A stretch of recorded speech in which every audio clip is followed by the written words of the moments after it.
Assalamualaikum warahmatullahi wabarakatuh. Bagaimana kabarnya anak-anakku? Mudah-mudahan sehat selalu ya. Anak-anakku, kali ini kita akan membahas ekosistem part 1 atau bagian pertama, yaitu penyusun ekosistem.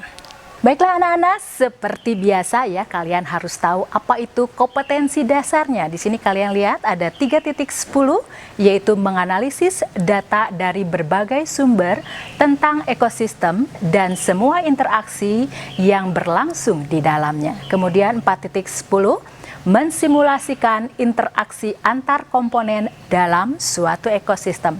Sedangkan indikator pencapaian kompetensinya adalah 3.10.1, mengidentifikasi komponen ekosistem, 3.10.2, mengidentifikasi niche suatu organisme dalam ekosistem, 4.10.1, menyajikan data hasil analisis interaksi antar komponen ekosistem.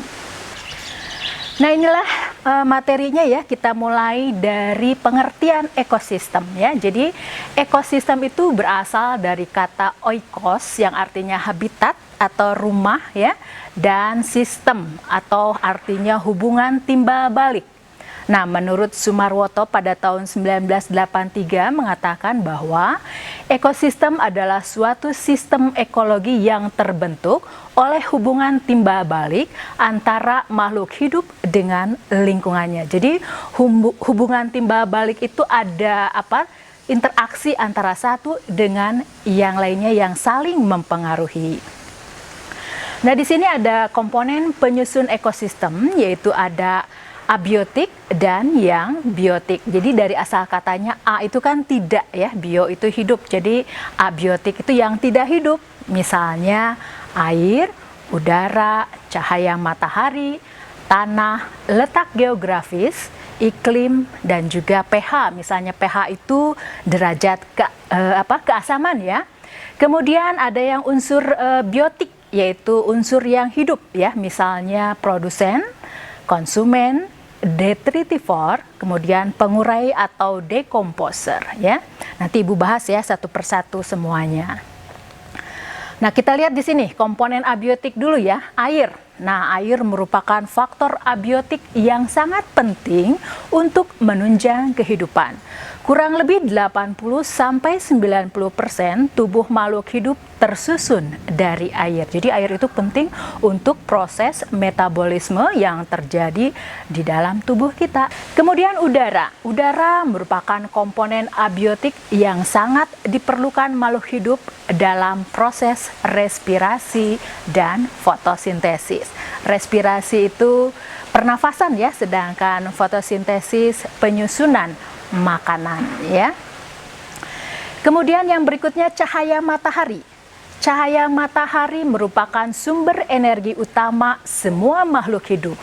Tumbuhan dapat melangsungkan proses fotosintesis karena adanya cahaya. Di sini terutama cahaya matahari ya, sebetulnya fotosintesis bisa juga menggunakan cahaya lampu ya. Kemudian tanah. Tanah berfungsi sebagai tempat hidup sekaligus tempat berpijak berbagai makhluk hidup dalam ekosistem. Nah, berikutnya letak geografis ya. Kalian bisa lihat di gambar, misalnya letak geografis itu ada di daerah tropis, subtropis, begitu ya misalnya ya. Nah, kalian bisa tahu kan ya di pelajaran geografi lebih detail lagi ya. Nah, letak geografis merupakan letak atau posisi suatu wilayah tertentu yang dilihat dari kenyataannya di bumi. Letak geografis yang berbeda mengakibatkan jenis dan sebaran makhluk hidup juga berbeda. Kemudian iklim. Iklim merupakan keadaan cuaca rata-rata di suatu tempat yang luas dalam waktu yang lama. Iklim mempunyai hubungan erat dengan komunitas tumbuhan dan kesuburan tanah. Nah, berikutnya di sini ada pH ya, ada derajat keasaman. Nah, pH itu ada skalanya mulai 0 sampai 14. Kalau 0 sampai 7 atau 7 ke bawah ya disebutnya asam, yang 7 itu netral, sedangkan yang di atas 7 sampai 14 itu basa ya. Jadi awas, jangan lupa asam itu di bawah 7, basa itu di atas 7 ya. Nah, untuk triknya supaya kalian nggak lupa ya, kalian lihat 0 sampai 7 kan angka itu ya, kemudian huruf itu A dulu baru B gitu ya. Jadi asam 0 sampai 7, A 0 sampai 7, basa 7 sampai 14, berarti B setelah A, begitu ya triknya supaya mudah ya. Nah, jadi pH atau derajat keasaman digunakan untuk menggambarkan derajat keasaman atau kebasaan suatu tanah atau air. pH berpengaruh terhadap makhluk hidup. Biasanya makhluk hidup memerlukan lingkungan yang memiliki pH netral ya. Nah, sekarang kita bahas komponen biotik. Komponen biotik ada produsen ya. Produsen itu semua organisme yang memiliki kemampuan melakukan sintesis senyawa organik dari zat-zat anorganik, misalnya tumbuhan. Nah, ini kalian lihat ya di belakang ibu, di situ banyak tumbuhan ya. Nah, itu tumbuhan itu berperilaku atau bertindak sebagai produsen ya. Kemudian konsumen. Konsumen adalah organisme yang mendapatkan makanan dari organisme lain. Misalnya herbivora ya, pemakan tumbuhan, kemudian karnivora, pemakan daging, dan omnivora, pemakan tumbuhan maupun hewan atau daging ya, jadi pemakan segala omnivor itu ya. Kemudian detritivor merupakan organisme pemakan detritus. Detritus sendiri adalah sisa-sisa organisme maupun bangkai organisme yang telah hancur atau lapuk ya. Misalnya cacing tanah ya, rayap, kemudian tripang ya. Nah, itu merupakan detritivor karena dia memakan organisme yang sudah menjadi bangkai atau yang sudah lapuk ya. Kemudian pengurai atau decomposer. Pengurai ini adalah organisme yang menguraikan sampah organik menjadi zat-zat anorganik, yaitu jamur dan bakteri. Jadi penting sekali ya pengurai itu. Kalau tidak ada pengurai, maka organisme yang ada di dunia ini tidak akan bisa melapuk, sehingga nanti dunia ini penuh dengan sampah-sampah organisme ya. Jadi sangat penting sekali dekomposer itu. Nah, sekarang kita lihat satuan makhluk hidup penyusun ekosistem ya, dimulai dari individu. Individu berasal dari bahasa Latin yaitu in berarti tidak dan dividus yang berarti dapat dibagi ya. Jadi dalam bahasa Latin itu tidak itu bisa a atau in ya. Jadi in itu tidak ya. Nah, dalam ekologi individu adalah makhluk hidup tunggal, berarti yang tidak dapat dibagi-bagi ya. Kemudian populasi. Populasi berasal dari bahasa Latin yaitu populus yang berarti semua orang yang bertempat tinggal pada suatu tempat. Dalam ekosistem, populasi berarti kelompok makhluk hidup yang memiliki spesies sama atau sejenis dan menempati daerah tertentu. Komunitas ya. Komunitas adalah berbagai jenis makhluk hidup yang terdapat di suatu daerah yang sama. Misalnya di halaman sekolah nih, nah ini ya di halaman sekolah ada berbagai jenis populasi yang membentuk satu kesatuan yang disebut komunitas ya. Kemudian ekosistem. Ekosistem adalah kesatuan komunitas dan lingkungan hidupnya yang saling berinteraksi dan membentuk hubungan timbal balik.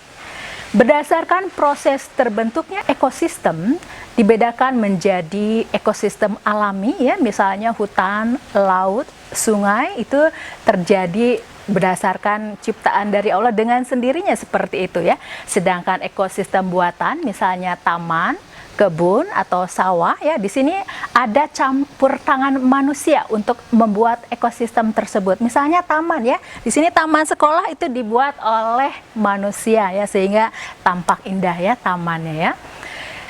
Kemudian bioma. Bioma adalah ekosistem-ekosistem yang terbentuk karena perbedaan letak geografis dan astronomis. Misalnya bioma hutan hujan tropis ya. Kemudian biosfer ya. Biosfer adalah keseluruhan ekosistem yang membentuk rangkaian kehidupan di muka bumi. Nah, berarti kalau kita simpulkan dari yang tadi itu ya, satuan makhluk hidup penyusun ekosistem dimulai dari individu, kemudian membentuk populasi, populasi membentuk komunitas, komunitas beserta lingkungannya membentuk ekosistem, kemudian ekosistem dalam skala yang luas membentuk bioma, dan bioma dari berbagai keseluruhan bioma yang ada di bumi ini membentuk biosfer. Anak-anakku, di sini Ibu ingin menunjukkan satuan makhluk hidup penyusun ekosistem ya, dimulai dari individu. Nah, kalian bisa lihat di sini. Nah, Ibu ambil contoh saja ini ya, karena untuk contoh Ibu ambil di sini ada rumput. Nah, ini satu individu ya. Jadi ini tidak bisa dibagi-bagi ya, akar, batang, dan daunnya begitu ya. Nah, individu ini, rumput-rumput ini akan membentuk populasi rumput. Nah, kalian di sini ya, ada beberapa individu yang bergabung membentuk populasi rumput ya. Kemudian di sana juga ada populasi tanaman puring, misalnya begitu ya. Sebetulnya di dalam tanah juga kemungkinan ada cacing tanah membentuk populasi cacing tanah. Nah, dari berbagai populasi tadi ya, misalnya populasi rumput, populasi cacing tanah, populasi tanaman lain ya, misalnya populasi puring, itu akan membentuk kesatuan yang disebut komunitas. Nah, komunitas beserta lingkungannya, di sini ada misalnya di dalam tanah ya, kemudian ada airnya, kemudian ada udara di sini ya, membentuk ekosistem ya. Nah, nanti ekosistem itu ya dalam skala yang luas akan membentuk bioma. Nah, misalnya di sekolah ini kan kita daerah tropis ya, berarti bioma hutan hujan tropis. Nah, nanti bioma yang banyak misalnya sampai ke daerah gurun, kemudian ke daerah kutub, itu semua akan membentuk biosfer yang ada di dunia ini. Nah, ini ya contoh macam-macam bioma, ada misalnya bioma gurun ya, kemudian ada bioma savana ya, yaitu padang rumput begitu ya, kemudian bioma hutan gugur biasanya yang ada di 4 musim ya, kemudian bioma hutan tropis ya di kita misalnya, kemudian ada bioma taiga yang hanya satu jenis tanaman saja, misalnya coniferae ya, atau yang pohonnya berbentuk kerucut gitu ya, misalnya ada pohon cemara di situ ya. Kemudian ada bioma tundra, yaitu yang di daerah kutub ya. Nah, sekarang kita bahas apa itu habitat dan relung atau niche ya. Kalau kalian pasti sering dengar ya habitat. Habitat itu adalah tempat suatu makhluk hidup atau tempat tinggal dan berkembang biak di mana makhluk tersebut berada ya. Nah, sedangkan relung atau niche ya adalah status fungsional suatu organisme dalam ekosistem ya. Anak-anak, kalian perhatikan di sini ada pohon teh yang terbentuk atau sengaja ditanam oleh manusia untuk memenuhi kebutuhan atau keperluan hidupnya, sehingga disebut ekosistem buatan. Kalian lihat juga di belakang kebun teh ini ada gunung yang bila mana di sana terdapat hutan hujan tropis atau sungai yang terbentuk secara alami atau tanpa campur tangan manusia, hal tersebut dinamakan ekosistem alami. Nah, sekarang apa yang dimaksud dengan habitat dan relung atau niche, atau ada yang menyebutnya nis atau nisia? Habitat adalah tempat suatu makhluk hidup tinggal dan berkembang biak. Misalnya pohon teh ini cocoknya tumbuh di habitat dataran tinggi atau pegunungan. Sedangkan relung atau niche adalah status fungsional dari suatu makhluk hidup berdasarkan adaptasi morfologi, anatomi, fisiologi, dan juga perilakunya di tempat hidupnya. Pohon teh ini nicenya sebagai produsen karena memiliki kemampuan berfotosintesis, yaitu dapat melakukan sintesis senyawa organik dari zat-zat anorganik. Misalnya di dalam tanah pada kebun teh ini ada cacing tanah. Maka cacing tanah nicenya sebagai detritivor, yaitu organisme pemakan detritus. Detritus itu kan adalah sisa-sisa organisme maupun bangkai organisme yang telah hancur atau lapuk. Jadi pohon teh dan cacing tanah yang ada di kebun teh ini walaupun habitatnya sama, tapi niche-nya berbeda. Teh sebagai produsen, sedangkan cacing tanah sebagai detritivor.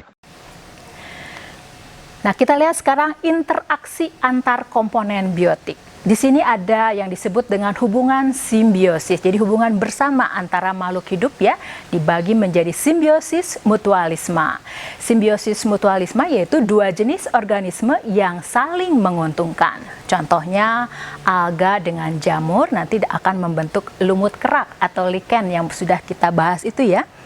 Anak-anakku, di sini Ibu ingin menunjukkan bagaimana simbiosis mutualisme, yaitu hubungan antara dua organisme yang saling menguntungkan. Di sini antara alga dengan jamur yang bersimbiosis ya. Alga akan berfotosintesis, akan memproduksi makanan yang sebagian makanannya diberikan kepada jamur.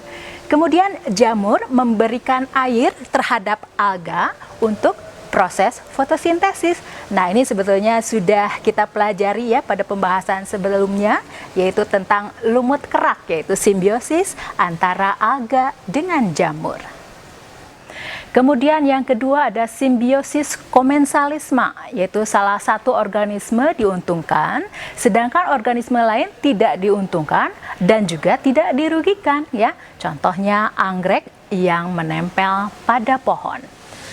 Anak-anak, di sini Ibu akan menunjukkan bagaimana simbiosis komensalisme, yaitu antara satu organisme yang diuntungkan, sedangkan organisme yang lain tidak diuntungkan ataupun juga tidak dirugikan. Nah, contohnya di sini ada anggrek ya, yang diuntungkan karena dia menempel pada pohon sebagai tempat hidupnya. Dia tidak merugikan pohon yang ditumpanginya karena dia dapat membuat makanan sendiri dengan cara berfotosintesis. Sedangkan pohon yang ditumpanginya tidak dipengaruhi, tidak diuntungkan maupun tidak dirugikan karena anggrek ini tidak mengambil makanan dari pohon. Nah, demikianlah simbiosis komensalisme. Yang satu diuntungkan, yang lainnya tidak diuntungkan ataupun tidak dirugikan.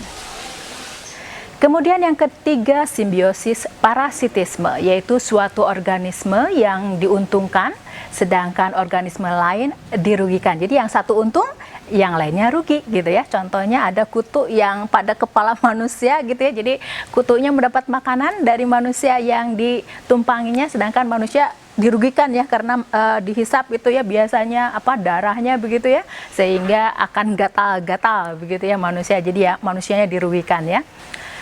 Nah, berikutnya yaitu hubungan kompetisi. Kompetisi adalah persaingan. Nah, dibagi dua ya. Yang pertama kompetisi intraspesifik, yaitu yang dalam satu spesies. Jadi spesiesnya sama, saling berinteraksi. Kemudian yang kedua adalah kompetisi interspesifik yang berbeda spesiesnya. Jadi antara satu spesies dengan spesies yang berbeda yang lain itu bersaing, begitu ya. Anak-anakku, di sini Ibu ingin menjelaskan bagaimana itu kompetisi intraspesifik dan interspesifik. Kompetisi intraspesifik yaitu kompetisi atau persaingan antara jenis yang sama. Ibu ambil contoh di sini ya. Di sini ada rumput nih, yang ini dengan rumput yang sebelahnya itu akan bersaing untuk mendapatkan air dan zat hara yang ada di dalam tanah. Sedangkan yang kompetisi interspesifik yaitu yang berbeda jenisnya. Kalian lihat di sini ya, ada rumput dengan tanaman ini nih, yang ini ya. Beda kan jenisnya, ini hidrokotil ya. Nah, ini bersaing antara rumput dengan hidrokotil yang ada di sebelahnya gitu ya, berbeda jenisnya, untuk memperoleh air dan zat hara yang ada di dalam tanah. Kemudian ada yang disebut dengan hubungan predasi. Predasi adalah organisme pemangsa dengan yang dimangsanya.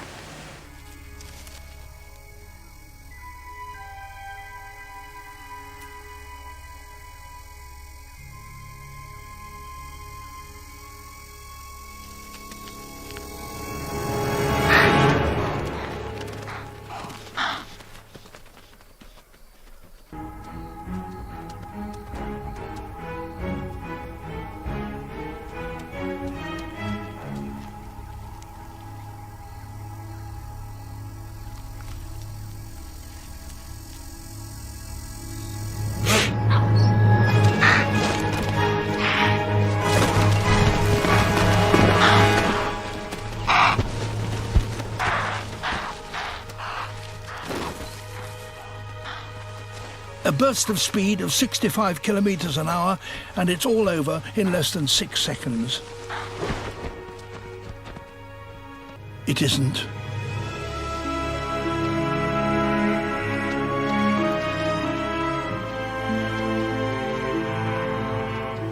Nah, ini ada contohnya ya, contoh simbiosis antara ganggang atau alga ya dengan jamur yang membentuk lumut kerak ya. Kemudian ada simbiosis komensalisme ya antara anggrek yang menempel pada pohon, dan di sini ada simbiosis parasitisme antara kutu rambut dan kulit kepala ya. Jadi di situ ada 3 macam simbiosis ya, simbiosis mutualisme yaitu yang membentuk lumut kerak ya, kemudian simbiosis komensalisme antara anggrek dan pohon, dan simbiosis parasitisme antara kutu rambut dan kulit kepala ya. Sedangkan contoh kompetensi dan predasi di sini kalian bisa lihat ya, kompetensi intraspesifik yaitu antara singa dengan singa ya. Kemudian kompetensi interspesifik antara singa dengan hiena ya dalam memperebutkan atau mencari makanan misalnya begitu ya. Kemudian predasi itu misalnya antara macan tutul yang memangsa rusa.